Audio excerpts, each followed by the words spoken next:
selamat datang kembali di 76 Rider Podcast. Dan kali ini seperti biasa bareng sama Justin Vidi di episode ke-12. Kali ini saya udah punya temen baru nih buat ngobrol-ngobrol ya di episode ke-12. Dia ini adalah seorang laki-laki, satu cluenya ya, ganteng, menawan, udah gitu. Yang pastinya dia ini adalah seorang atlet dari olahraga downhill yang nggak usah diragukan lagi prestasinya. Wow, udah bisa ketebak belum sih siapa dia? Kita langsung aja ngobrol-ngobrol barengan sama Tio Cahyadi. Hai, selamat pagi, siang, sore, malam. Apa kabar, Tio Cahyadi? Baik, Kak, baik. Baik ya. Di sana lagi musim apa nih? Lagi di Bandung ya? Ya, lagi di Bandung sekarang, lagi musim hujan, udah mau lagi puasa lagi. Yo, curhat ya. Oke, kita bakalan ngobrol-ngobrol seru nih ya barengan sama Tio Cahyadi Riders. Yang pertama sih pastinya seperti biasa aku pengen tanya-tanya sama Tio Cahyadi nih, dari tahun berapa sih sebenarnya Tio ini mulai terjun ke dunia olahraga downhill? Boleh diceritain dong, Tio? Jadi awalnya terjun ke dunia downhill itu memang dari kecil udah main sepeda, cuman untuk kompetisi itu saya mulai dari tahun 2012. 2012 ya. Berarti ini udah berapa lama nih? Udah 2024. 10, 12 tahun. 12 tahun ya. Oke, itu dari awalnya gimana ceritanya, Tio? Kok bisa tiba-tiba tertarik gitu sama olahraga ekstrim downhill? Jadi awalnya itu memang dari kecil udah seneng main sepeda, awalnya main BMX gitu kan di desa, di kampung sama teman-teman kan. Pada akhirnya itu kita mainnya tuh lebih ke bukan di bike park tapi lebih ke belusukan gitu, Kak. Belusukan ke kebun-kebun orang gitu kan. Terus seneng ketika kita sepedahan itu pas Oke. turunan curam gitu loh. Oke. Ekstrim banget ya. Iya, heeh. Jadi Terus? pas itu kan kita lagi SD ya, SD saya umur juga paling 12 11 tahunan lah. Itu udah apa ya namanya itu kayak udah seneng banget main downhill tapi dengan sepeda yang speknya tuh bukan spek downhill gitu loh. Masih ingat nggak sih, Tio, pertama kali trek yang dilewatin itu di daerah mana? Di Bandung juga kan ya? Kebetulan saya rumah aslinya saya Majalengka ya. Oh, Majalengka, Jawa Barat. Majalengka digoyang. Oke, terus? Awalnya itu kita senangnya tuh belusukan, jadi bener-bener ke bike park itu jarang. Waktu itu di daerah saya masih jarang banget bike park, karena memang untuk main sepeda downhill itu biasanya harus ke kota-kota besar, kayak mungkin aku deketnya mungkin ke Bandung ya, ke Lembang gitu. Cuman kan airport itu dulu gitu loh. Itu. Nah, untuk first time bike park pertama itu ada di daerah saya, namanya itu di daerah Kuningan, 1 jam lah dari rumah. Itu juga masih teman-teman sendiri yang membuat, karena memang waktu itu kita nggak punya bike park, jadi kita ngebuat bike park sendiri gitu loh. Gitu. Serius? Bikin Serius, sendiri? ya. Sampai ikut nyangkul-nyangkul sama teman-teman untuk buat obstacle Iya. seperti kayak rope, kayak tabletop gitu kan. Karena memang asik gitu kan. Apalagi kalau downhill tanpa obstacle itu kayaknya nothing. Jadi sama kita dibuatin kayak loncat-loncat agak jauh gitu biar lebih ekstrim, lebih seru, lebih asik, lebih fun lah gitu. Makanya dari sana tuh udah seneng banget main downhill. Ya ampun. Seru banget. Itu berberapa tuh bikin apa trek sendiri? Berberapa orang? Nah itu tuh kita mulai waktu itu lagi aku zaman apa ya, zaman SMK gitu ya, udah sekolah agak gede lah gitu.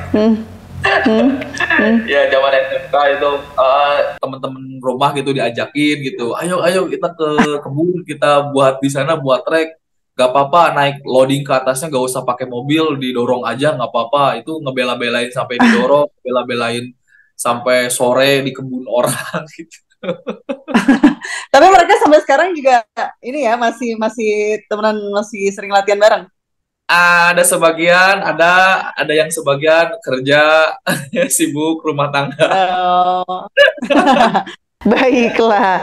Tapi sebenarnya apa sih yang membuat seorang Tio Cahyadi ini akhirnya memutuskan untuk terjun dan stay di dalam dunia downhill? Yang lainnya udah pada kemana, kerja lah, fokus yang lainnya, berumah tangga gitu. Kenapa tuh, Tio? Jadi awalnya itu karena aku waktu itu masuk tim ya, waktu tahun 2012 itu aku ditawarin tim sama orang klub ada klub di daerah Kuningan itu, Kuningan Jawa Barat.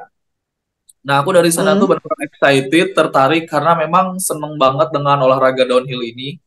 Dan mereka juga memberikan beberapa fasilitas seperti kayak tinggal pakai sepeda aja, balapan tinggal balapan, latihannya tinggal latihan, seperti itu. Nah, dari sana tuh aku semangat banget untuk ikut gabung bersama mereka. Jadi pas tahun 2012 awal itu aku udah mulai latihan bareng sama mereka, udah sparring partner sama mereka. Dan beberapa bulan setelah latihan, setelah bergabung, langsung saya diterjunkan ke balapan waktu itu di Bogor, kalau nggak salah ya, di Sebek Bogor 2012. Acara Indonesian Downhill. Waktu itu acara Indonesian Downhill-nya itu bukan IDH ya, jadi lebih ke UKDI gitu namanya tuh. Dari situ tuh mulai cinta dan akhirnya memutuskan untuk oke deh, kayak gue di sini aja gitu ya. Nah, benar. Dari sana tuh udah mulai kayaknya harus serius deh gitu kan. Karena pas first time aku balapan, itu udah masuk 5 besar. Weh, itu di tahun 2000 berapa? 12 juga? 12. Wow. Wow, itu yang akhirnya bikin, wah bisa nih kayaknya dikembangin lagi gitu ya. Ya, jadi makanya dari sana tuh fokus latihan, fokus ke sepeda downhill aja gitu, hobi-hobi yang lain aku keep dulu. Disingkirin dulu nih, lebih yang dicintai dan juga menghasilkan dulu ya. Ya, benar. Oke, kalau ngomongin siapa yang lebih berperan, ini keluarga berperan juga nggak sih? Selain teman-teman juga pasti udah support, terus Tio-nya sendiri juga udah suka. Keluarga ini kalau ngomongin siapa aja yang berperan dalam memperkenalkan olahraga downhill ke Tio ini siapa aja? Ada yang ngajakin kah atau? Waktu itu aku dikenalin sama temen gitu kan. Waktu itu kan lagi zaman Facebook ya, kayak belum ada media sosial lain, mungkin lagi ramenya tuh Facebook. Dari sana tuh dikenalin sama temen, terus kebetulan waktu itu temen aku juga masih sering main ke bike park, terus katanya tuh dikenalin ke Facebooknya orang itu, katanya tuh ini loh yang punya klub, ini loh atletnya, ayo kita inbox, katanya ayo kita inbox gitu. Cobain kita gabung gitu. Aku sangat terima kasih banget sama teman aku waktu itu yang udah kenalin aku ke klub mereka gitu. Siapa tuh namanya temennya yang paling berjasa? Oh ya, nama teman aku Iqbal namanya. Oh, hai Iqbal. Hai Iqbal. Oke, berarti si Iqbal ini yang ngenalin sampai akhirnya Theo itu ada dan memutuskan kenal sama olahraga downhill ini ya. Iya. Oke. Kayaknya udah pensiun. Nggak apa-apa lah, diterusin sama Tio ya. Oke, nah pas pertama kali terjun di dunia downhill nih, Tio, ngerasain nggak sih ada kesulitan di awal-awalnya gitu? Banyak banget, karena memang metode latihannya kita sangat berbeda. Waktu itu kan aku autodidak ya metode latihannya. Dan setelah aku ketemu sama senior aku yang di klub pertama ini, aku kan sparring partner sama mereka, ternyata banyak yang salah juga dari teknik-teknik bersepeda downhill yang saya sebelumnya pakai. Makanya bisa disebut aku belajar lagi dari nol untuk bisa lebih baik dari sebelumnya. Oke. Butuh berapa lama untuk yang benar-benar bisa menguasai banyak trik gitu, Tio? Nah, untuk skill ini cukup lama ya. Aku belajar sampai hampir 2 tahun sampai 2 tahun setengah. Dari cara aku pertama, aku harus sebagai rider itu harus bisa servis sepeda sendiri lah gitu kan. Terus harus bisa sendiri gitu kan. Terus harus dari sana itu ketika rider udah tahu cara setting sepeda sendiri, mereka itu ketika ketemu trek apapun, mau itu curam, mau itu flat, mau itu hujan, mau itu kering, batu, obstacle segala macam, ketika udah ketemu, udah tahu, udah memahami setelan untuk diri sendirinya, dia itu bakalan lebih bagus dari sebelumnya gitu. Makanya aku tuh belajar setting-setting kayak, waduh ini tracknya hujan, settingannya beda. Waduh ini kering nih, settingannya beda gitu kan. Waduh ini banyak obstacle, banyak akar, banyak turunan curam, itu pasti settingannya beda-beda. Makanya aku terus ngulik latihan terus di sana. Selain aku ngulik settingan juga, aku juga sebagai rider harus mempunyai basic skill yang baik dan benar kayak untuk gimana sih cara ngelewati akar yang baik dan benar supaya nggak jatuh dan obstacle-obstacle lain seperti drop off, top gitu kan. Gimana caranya ngelewati gap-gap yang bahaya supaya kita safe atau selamat atau lebih kenceng dari sebelumnya. Oke. Banyak banget. Terus kita juga harus mempunyai agility yang baik gitu loh. Oke, berarti otodidak itu bikin mandiri juga ya, Tio ya? Maksudnya nggak harus menggantungkan ke orang lain kalau misalnya ada apa-apa gitu ya? Betul, betul, betul. Tapi memang kita basicnya itu apa ya, sebagai rider downhill itu memang kita harus mempunyai basic-basic dasar dari settingan sepeda atau skill dasar untuk kita melewati track apapun tracknya gitu loh. Nah, tetap kita harus mempunyai sparring partner dulu sih terlebih dahulu. Jadi kita tuh kita hanya sendiri latihan sendiri apa sendiri. Memang sih untuk next ke depannya kalau sendiri pun juga bisa. Cuman alangkah baiknya kita harus mempunyai sparring partner yang lebih skillnya dari kita gitu. Nanti kita kan belajar dari mereka gitu. Nah, ketika kita udah nemu ilmunya tuh, kita belajar sendiri juga, autodidak juga, ya itu nggak masalah jadinya gitu. Jadi juga akhirnya ngerasa terpacu juga ya kalau misalnya ada sparring partnernya gitu ya. Terpacu gitu. Terpacu dan saling belajar juga. Oke, sekarang kita pengen nanya nih, Tio, tentang kompetisi pertamanya Tio yang diikutin, masih inget nggak sih? Apa kejuaraannya dan gimana pengalamannya waktu itu, di tahun berapa? Ceritanya gimana nih, Tio? Iya, balapannya aku pertama kali di tahun 2012. Itu tracknya itu 2012? Betul, di Bogor, Jawa Barat. Lebih tepatnya nama bike parknya itu di Sebek Bike Park. Dan itu katanya tuh udah memang legend banget dari atlet-atlet luar, dari atlet lokal kita sampai atlet profesional di kita di luar negeri sampai datang ke track itu waktu itu. Wow, wow. Itu kompetisi pertamanya namanya apa? UKDI. Namanya tuh kalau yang sekarang tuh Indonesian Downhill ya. Kalau yang sekarang Indonesian Downhill. Nah, waktu dulu namanya tuh UKDI namanya tuh, tapi tetap sama basicnya itu Kejurnas. Jadi seluruh Indonesia tuh pada ikutan ke sana gitu loh untuk main downhill balapan. Oke, seru banget, seru banget.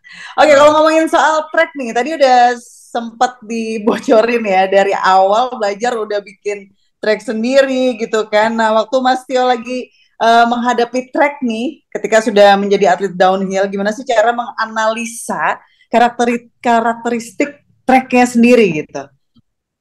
Terus ada nggak sih strateginya buat ngadepin track tersebut waktu balapan gitu, Tio? Ada. Jadi gini, first time aku biasanya untuk track yang aku belum kenal ketika aku mau balapan dan aku tracknya belum memahami obstacle-nya seperti apa, biasanya aku rolling dulu, Kak. Jadi rolling dulu, pelan dulu, aku lihat-lihat dulu obstacle-nya kayak gimana, terus aku lihat elevasinya seperti apa, panjangnya berapa. Nanti dari sana kita bisa analisa.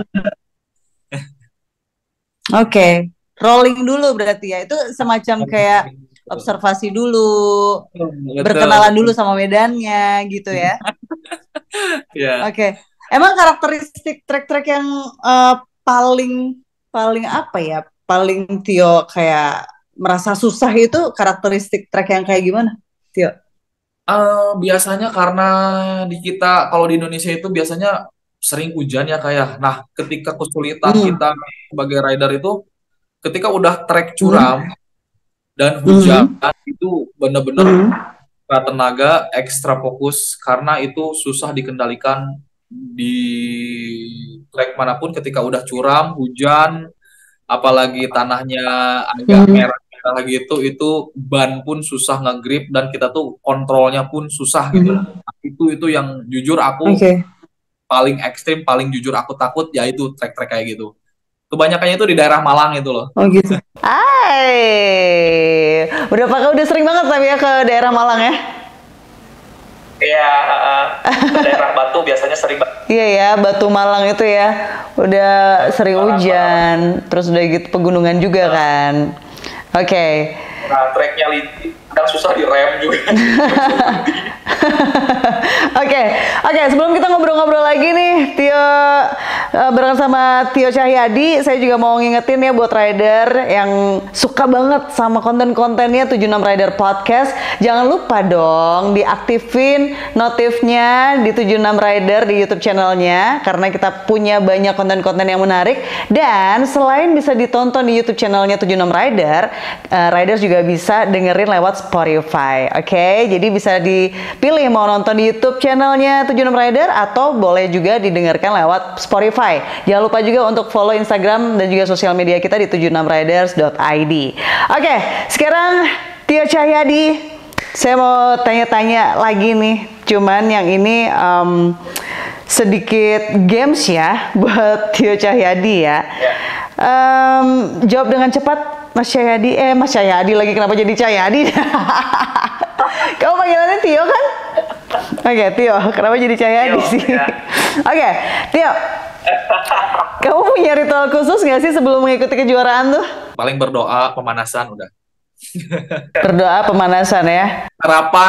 Sarapan, bener. Kalau boleh memilih rider senior dijadikan sebagai tim, Tio Cahyadi mau memilih siapa? Banyak ya, siapa ya? Ada atlet terbaik, Katana namanya. Siapa? Apos katanya. Oke, Apos katanya. Kalau bisa memutar waktu kembali ke masa lalu, Tio Cahyadi ingin kembali ke kejuaraan apa dan kenapa? Waktu itu kejuaraan terbaik di kejuaraan Asia Pasifik di Bali. Tahun berapa tuh? Tahun sama ada 2012, 13, 14. Itu setiap tahunnya ada waktu itu. Oh, nggak dikasih ampun ya, dari 2012 startnya sampai 2013, 14 semuanya kejuaraan ya. Masalahnya balapannya langsung sama rider-rider pro dari Eropa, dari keren banget. Itu seru banget. Nanti kita bahas ya tentang yang di Bali ya. Kemudian, apa warna dan makanan favorit Tio Cahyadi? Warna favorit biru, makanan favorit mie goreng, nasi goreng. Yang gampang-gampang ya. Apa lagi ya? Cuanki ya ada. Suka. Ada nggak sih cerita lucu dari Tio Cahyadi ketika mengikuti kejuaraan selama ini? Ada. Ceritain dong. Jadi waktu itu aku balapan di namanya itu daerah Sukawana. Sukawana itu di daerah Kabupaten Bandung ya. Lebih tepatnya mungkin di daerah Lembang. Ketika itu aku lagi balapan enduro. Kalau balapan enduro itu biasanya ada banyak stage-nya gitu ya, sampai 3 track, 1 track, 2 track, 3 track, 1 stage, 2 stage, 3 stage gitu ya. Nah, untuk stage yang terakhir waktu itu, ketika lagi capek, ketika lagi nge-push, tracknya habis hujan, licin, parah. Nah, di sana itu aku tetap nge-push, karena memang waktu itu kan aku masih klasmen elit ya. Jadi namanya klasmen elit itu harus kita benar-benar fokus, benar-benar harus fresh banget, tenaga harus kuat. Dan ketika udah stage terakhir itu, karena mungkin udah lemes banget ya, jadi aku jatuh. Ketika pas aku jatuh, itu celananya langsung lepas gitu loh. Bukan lepas, kayak mau lepas gitu loh. Celana? Aduh, gila banget itu. Jadi di celana itu kan ada kaitannya gitu ya. Pas aku jatuh, pas aku berdiri, itu si celananya itu mau merosot gitu kan. Terus di sana tuh yang nontonnya tuh ibu-ibu sama anaknya cewek gitu kan. Banyak lah, ada cowok juga, tapi kebanyakan tuh nggak tahu kayak ibu-ibu. Lagi mungkin fun bike, gue sengaja buat nonton gitu ya. Malah aku diketawain gitu. Untungnya tuh apa ya? Ya. Tapi nggak jadi turun kan? Nggak merosot kan? Terus ada temen-temen yang videoin gitu. Oh iya? Iya, untungnya tuh nggak sampai merosot gitu ya. Oh iya? Semua, iya, nggak sampai merosot. Masih ada yang gede. Iya, makanya dari sana tuh tadinya aku mau cepet lari untuk bangun gitu kan, untuk balapan lagi. Cuman karena gagal fokus ke celana, ya udah beresin dulu celana. Nah, repot nanti celananya. Tapi berhasil untuk menyelesaikan itu Sambil meskipun kepikiran gitu ya, aduh tadi ada yang ngelihat nggak ya celana melorot gitu. Cuman ya itu apa pas finish ya mungkin waktunya kekuras banyak karena waktu itu ngeberesin celana dulu. Semua ini gara-gara celana ya. Unforgettable moment, celana melorot itu ya judulnya ya. Buat ibu-ibu yang masih punya videonya ya, tolong disimpan. Bisa di-mention ke Tio Cahyadi. Oke. Tio, untuk klasmen elit di Indonesia nih, menurut Tio siapa sih saingan terberatnya Tio Cahyadi? Oke, untuk saingan terberat masih di rider-rider 76 seperti Mas Abdul Hakim Jambul, Mas Muki, dan teman-temannya juga mungkin ada Mas Popo, Mas Apos. Itu mereka itu lagi benar-benar on fire juga. Ada lagi satu lagi dari Jepara itu namanya Mas Andi Yoga. Mereka itu gila itu mental, power, fisik segala macam. Waduh harus benar-benar top. Oke ya. Persaingan ketat. Iya. Tapi kalau menurut Tio nih ya, rivalitas di dunia downhill itu seperti apa Tio? Cukup baik ya, cukup ketat juga karena apa ya? Kita sebagai rider itu harus benar-benar, apalagi klasmen elit kita harus difokuskan ke satu tujuan. Apalagi kita punya sponsor atau punya tim gitu kan. Makanya gimana caranya nih kita bisa bersaing sama rival-rival kita nih ya apa ya? Salah satu bersaing buat aku gitu ya, bukan hanya di fisik, bukan hanya di balapan, tapi gimana caranya kita membawa tim sponsor kita juga bisa lebih ke famous gitu lah, lebih ke media sosial. Oke, jadi peran dari sosial media juga penting banget ya zaman sekarang ya? Penting banget ya. Oke, berarti rivalitas followers juga? Ya betul. Iya. Oke, dari rivalitas ini tuh, apakah memberi motivasi ekstra buat Tio juga nih? Atau malah akhirnya bikin, wah jadi beban banget, pressure banget buat Tio? Atau gimana? Iya, dari rivalitas itu apa ya? Kita tuh kayak lebih semangat lagi buat latihan, lebih semangat lagi, balapan lebih semangat lagi, terus lebih semangat lagi cari sponsor-sponsor gitu kan. Karena sebagai rider itu kayak ketika kita udah punya famous di media sosial atau punya sponsor, kayak itu lebih apa ya, lebih makin kita lebih percaya diri gitu loh Kak. Kalau aku sih gitu. Jadi bukan malah jadi beban tapi jadi termotivasi ya. Betul. Alright. Ini ngomongin followers, boleh nih kasih tahu kalau mau follow Tio Cahyadi ada di mana Instagramnya? Ada di Instagram, ketik aja Tio Cahyadi. Oke, biar nambah lagi ya kan, rivalitas. Oke, Tio, tadi kan sempat ngobrolin tentang kejuaraan dari tahun 2012, 2013, 2014 gitu kan. Salah satunya ada di Bali.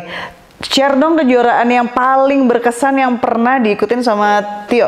Ada beberapa ya. Satu Indonesian Downhill juga itu sangat berkesan karena memang itu basicnya itu udah kejurnas. Setiap kejurnas biasanya hampir se-rider di Indonesia tuh pasti pada turun di sana, pasti pada ikutan untuk meramaikan event juga. Nah waktu itu waktu di kelas elit itu sangat berkesan banget karena saya bisa beberapa kali untuk naik ke podium di 5 besar. Nah untuk di main elite itu biasanya diambilnya itu sampai 8 besar Kak. Jadi juara 1, 2, 3, 4, 5 sampai 8 ada. Sampai 8 biasanya gitu. Nah waktu itu aku masuk di 5 besar dan itu sangat bangga banget karena memang untuk mencapai ke sana sangat susah sekali, effortnya benar-benar tinggi. Pagi, siang, sore harus latihan, pagi, siang, sore juga aku ada kerjaan juga gitu kan. Gimana caranya nempatin kerjaan sama latihan harus balance gitu loh, dan balapannya harus bagus gitu loh. Gimana caranya kerjaan juga tetap jalan gitu kan, Oh wow, jadi kamu juga kerja juga ya Tio ya? Betul Kak, betul. Berarti nggak mungkin kalau rider-rider yang lain mungkin kerjaannya memang apa namanya itu hanya balapan mungkin ya, dari tim, dari sponsor mungkin fokus balapan. Nah kalau aku apa ya mungkin harus ada tambahan lain, jadi aku nyambi sambil kerja. Wow, keren banget, keren banget. Jadi untuk membagi waktunya kayak gimana tuh Tio? Kerjanya weekdays dong? Jadi kan kalau biasa hari Senin itu Senin sampai Sabtu aku kerja. Kerjanya itu biasanya dari jam 7 sampai jam 3. Oke. Nah, beres kerja biar aku istirahat dulu. Nah, sore atau malam aku mulai latihan, kayak aku nge-gym, kayak aku ngerong. Kalau cuaca bagus aku endurance kayak gitu. Kalau cuaca jelek aku ngerong kayak gitu, gym. Wow, jadi setiap hari kayak gitu ya? Itu repeat terus kayak gitu. Dan setiap hari Minggu biasanya aku ke bike park biar skill nggak kaku gitu kan. harus benar-benar harus terus diasah sih Kak gitu. Makanya kalau di klasmen elite itu gak usah main-main lah gitu, nggak bisa main-main. Harusnya sih fokus satu ya harus. Oke. Karena ini masih bisa berjalan bersama paralel gitu, masih diikutin aja ya alurnya ya. Tapi ini menarik banget, berarti kan fokusnya masih terbagi gitu ya. Nah kalau misalnya ikut kejuaraan nih Tio, persiapan sama kendala yang dihadapi apa nih buat seorang Tio yang juga kerja tapi juga atlet downhill gitu? Jadi gini, kalau waktu itu biasanya kalau aku mau balapan biasanya aku nempatin tanggal cuti. Biasanya 3 sampai 4 hari biasanya. Misalkan balapannya Sabtu Minggu, aku Kamis udah cuti gitu, kayak gitu. Nah, terus kan untuk latihannya aku lihat nih balapannya bulan apa, tanggal berapa. Nah, sebulan atau 2 bulan sebelumnya aku udah prepare latihan. Jadi pas mendekati balapan, kayak misalkan wah udah 2 minggu lagi nih mau balapan atau seminggu lagi balapan nih, aku udah santai, udah chill, udah relax, badan nggak terlalu capek juga sih nanti juga. Jadi pas balapan kelihatan orang capek. Iya. Pernah nggak sih ada kendala nih karena udah mau kejuaraan, udah gitu cuti, udah ngajuin cuti tapi nggak di approve nih sama si bos nih gitu, atau apa kendalanya? Ada nggak menuju kejuaraan? Ada sering itu, beberapa kali juga ada aku pengen balapan tapi nggak di approve. Jadi kan balapan itu ada beberapa ya, ada yang dari bulan ke bulan tuh, setiap bulannya tuh ada. Nah aku tuh pengen balapan waktu itu tuh di bulan Agustus gitu ya, ada balapan yang menurut aku wah ini aku bakalan perform bagus nih di bulan ini. Terus kata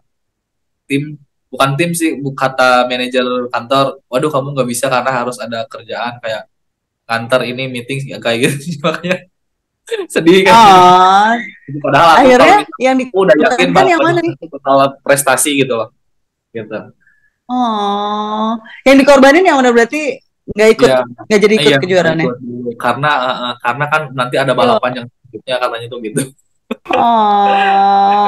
Sedih banget dong waktu itu. Ya, sedih banget karena aku waktu itu udah prepare juga untuk balapan itu. Tapi sayang nggak bisa karena harus ada kerjaan juga. Ya udah ya, semoga nanti kamu bisa benar-benar ini ya, setiap ada balapan kejuaraan si bosnya mengerti Tio Cahyadi adalah seorang atlet downhill, harus didukung prestasinya ya. Oke. Bisa diceritain nggak sih Tio, pasti pernah ada pengalaman cedera gitu kan, cedera serius gitu, pernah nggak yang parah banget gitu? Pernah. Jadi waktu itu aku pernah lagi latihan di daerah Kuningan, Jawa Barat. Aku pernah jatuh flip. Jadi kalau front flip itu jatuhnya tuh ke depan Kak. Di ke depan gitu. Nah waktu itu aku sampai tangan kiri ankle ini sampai digip karena memar gerak. Pikir aku kayaknya tuh patah kayaknya gitu ya. Terus sampai pikirnya tuh aku patah, ternyata hanya retak gitu. Cuman memang memar, jadi memar, terus harus dievakuasi di tengah trek gitu itu sama teman-teman, langsung dibawa ke rumah sakit. Tadinya tuh langsung mau ditindak, mau dioperasi, cuman waktu itu kendala mungkin ya tim juga mungkin nggak terlalu nggak bukan tim besar juga, jadi cuman di GIP aja. Waktu itu juga aku untuk rumah sakit itu jujur aku sangat takut ke rumah sakit gitu. Jarum suntik aku takut banget ke jarum suntik. Makanya gimana caranya nggak disuntik gitu loh. Oh, susah dong. Kayaknya kesangkal Ya, putung memang deh. aku diinfus waktu itu diinfus terus tangan digip, dibius total, digip sampai 2 minggu aku tangan nggak boleh banyak gerak. 2 minggu itu aduh. Tapi 2 minggu itu pulih ya? Ya, full 2 minggu itu aku istirahat, nggak main sepeda, paling lihat sepeda doang keluar, pakai sepeda depan rumah gitu, cuman ya sambil tangan digituin gitu kan. Ya ampun. Sepeda tuh sepedahan gitu kan, teman-teman pada ke rumah, ada yang kirim WA, ada kirim video gitu, ya nyemangatin juga, seneng lah pengalaman. Setelah 2 minggu udah bisa balik lagi ya? Dan juga banyak sering cedera kayak lagi balapan jatuh crash, terus kaki tergelincir, terus kepala nabrak pohon, Aduh. jatuh di batu gitu, banyak sering. Kayak misalkan kita performa udah bagus gitu ya, performa untuk balapan ini udah bagus, pas latihan kita crash, jatuh, dan akhirnya cedera. Nah itu aku yang paling aku nggak mau itu kayak gitu. Waktu itu aku pernah beberapa kali kayak gitu. Lagi performa bagus, lagi semangat, jatuh terus cedera, ya udah nggak bisa main. Gitu. Rasanya kayak udah kemenangan tuh udah di depan mata banget gitu, tiba-tiba jatuh gitu ya kayak kesel banget. Udah percaya diri banget, udah enak banget nih gitu kan. Kita harus jatuh dan cedera, udah. Ambiar semua ambiar.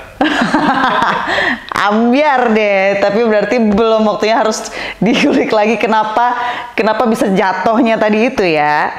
Oke, Mas Tio Cahyadi, kita tadi kan udah ngomongin tentang followers gitu ya. Terus berarti kan Tio Cahyadi ini aktif banget di sosial media. Menurut Tio, sebenarnya peran sosial media buat seorang atlet itu kayak gimana di zaman sekarang ini? Kalau menurut aku ya, media sosial itu sangat baik, sangat bagus. Karena di media sosial itu orang tuh bakalan tahu siapa kita gitu lah. Apalagi kalau ketika kita mempunyai beberapa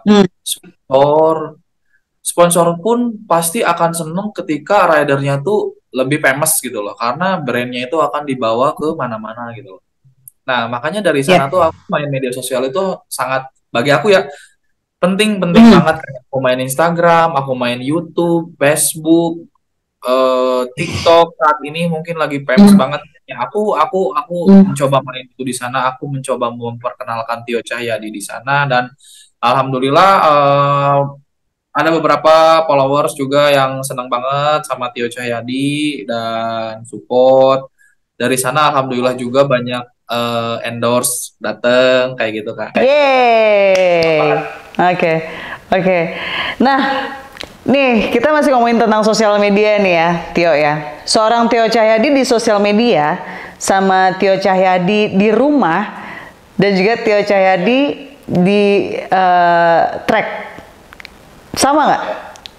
Atau emang ada settingan yang harus dibedakan gitu antara tiga Tio ini? Ada beberapa yang dibedakan. Kalau di rumah mungkin aku nggak banyak bicara gitu ya, kayak seperlunya aja, biasa aja. Tapi kalau misalkan untuk media sosial, karena pengen lebih entertain, jadi kita tuh bicara juga harus lebih ke entertain banget lah gitu. Pembawaan kayak gimana gitu, style, pakaian, apa segala macam, kita harus gimana nih caranya perhatiin ya gitu ya gitu kan. Apalagi banyak orang-orang yang menilai mungkin, oh kamu tuh atlet, kamu tuh panutan ya, makanya kadang kita juga ngomong juga harus agak dijaga juga. Iya di sosial media ya. Kalau di track bedanya lah, real life sama media sosial ada bedanya gitu. Ada ya. Harus dipikirin ternyata ya di sosial media ya. Oke, satu pertanyaan terakhir nih buat Tio. Target yang pengen diraih Tio Cahyadi di tahun 2024. Target 2024 ini saya pengen kembali fokus balapan, insya Allah ya. tapi mungkin untuk tidak di kelas main elite. Nah, karena mungkin faktor usia juga. Di 30 tahun ke atas itu udah harus pindah kelas, nama kelasnya tuh Master Expert. Master Expert itu biasanya bekas-bekas atlet dari kelas main elite yang udah berumur, masuknya tuh kelas Master Expert kayak gitu. Nah, waktu tahun kemarin karena sibuk kerjaan juga, jadi aku tuh nggak terlalu banyak, makanya aku tuh sedih gitu loh. Aduh, tahun kemarin nggak banyak balapan karena mungkin ya disebut kendala, bukan juga sih, karena kerjaan juga, karena ya itu kewajiban aku juga harus kerja gitu. Cari nafkah gitu. Nah, mungkin pengennya tahun ini tuh aku juga balapannya lebih banyak lagi gitu, karena ini dengan kelas baru saya di Master Expert. Oke, ada rencana untuk benar-benar fokus? Ada rencananya, pengen banget di setiap balapan kejurnas kayak misalkan Indonesian Downhill, mungkin apalagi ya, pengennya sih ada kejuaraan besar seperti Asia Pasifik yang banyak banget rider-rider bule dari Eropa datang gitu. Nah, itu benar-benar kayak real banget balapan gitu loh. Kalau misalkan kejurnas masih orang-orang Indonesia semua, tapi kalau udah ada kelas kayak Asia Pasifik itu, wah itu keren banget. Mudah-mudahan tahun ini ada balapan itu lagi. Amin, amin ya. Semoga segera ya. Oke Riders, seru banget nih obrolan kita bersama Tio Cahyadi ya. Rasanya kita dapat insight baru. Ternyata sosok seorang Tio Cahyadi itu seperti ini di rumah, di sosial media itu ada bedanya. Jangan salah, pengen ngulik-ngulik lagi, coba lihat di sosial medianya ya.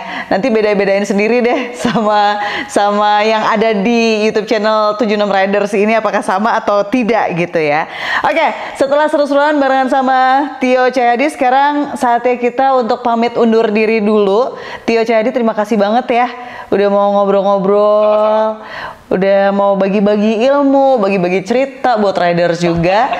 Jadi ada insight dan juga jadi lebih semangat lagi untuk bisa jadi, siapa tahu pengen jadi kayak Tio Cahyadi gitu ya. Semoga kita bisa ketemu lagi di episode berikutnya ya, Tio Cahyadi. Amin, amin, amin. Amin.